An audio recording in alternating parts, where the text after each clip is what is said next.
Hey everybody, it's Tim with Bevan Farm, and today I am going to be making a propeller from my drill to power my canoe. My wife and I went for a canoe ride this morning, went about 5 miles, and it was really tiring, and I was wondering if there was a way to make it faster without buying a trolling motor or anything like that. All right, so we've got a lot of junk here. Basically the idea behind this is I'm going to use this rod right here. It's kind of sticking out right here, and I'm going to make that go into my drill, and the rod is going to go all the way down.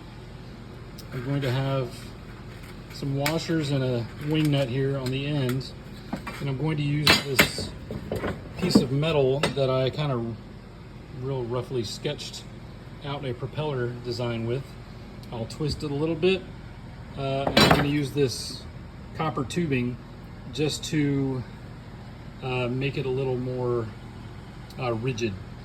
And really, once I cut this out right here, cut the tubing and attach everything, should be good to go, and we'll go try it. So let's see what happens. So first thing I'm going to do is use my tin snips right here to cut the shape out of the propeller. Yes, I know it's rough, but I don't think it's going to matter very much. What I'm going to do is cut that out, and then I will twist it just slightly one way and then the other way to make it so that the propeller does a little more in the water instead of just cutting through it if it was flat. So you want to have a little bit of a curve to it. Not a curve, but like turn to one side. This is cut out, and it should be, yeah, it's easy enough for me to twist, but it should be strong enough to where it doesn't get all bent up by the water.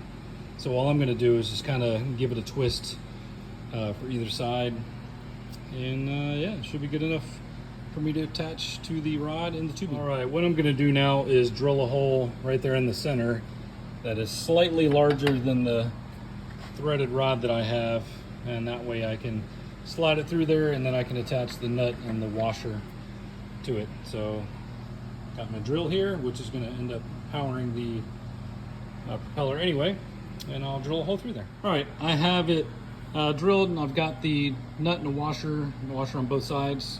And so what I'm going to do now is put it up to the tubing right here, and then I'll figure out where exactly I need to cut this, and I'll cut that, and I'll leave a little bit extra so that I have enough left over to stick it into the drill.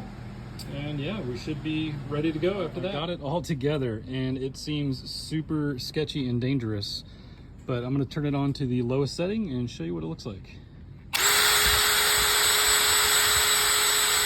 And you probably can't tell, obviously, but it makes tons of air, and so that means it's going to push the water too, so this is going to be good. I have some slight tweaking to do to make it stay tighter and all that stuff, but yeah, this should be good. I need to get that a little tighter. My main issue right now is getting it to stay inside the drill, so we'll figure that out. Anyway, this should work. Hopefully I'll make a video later of us taking the canoe out.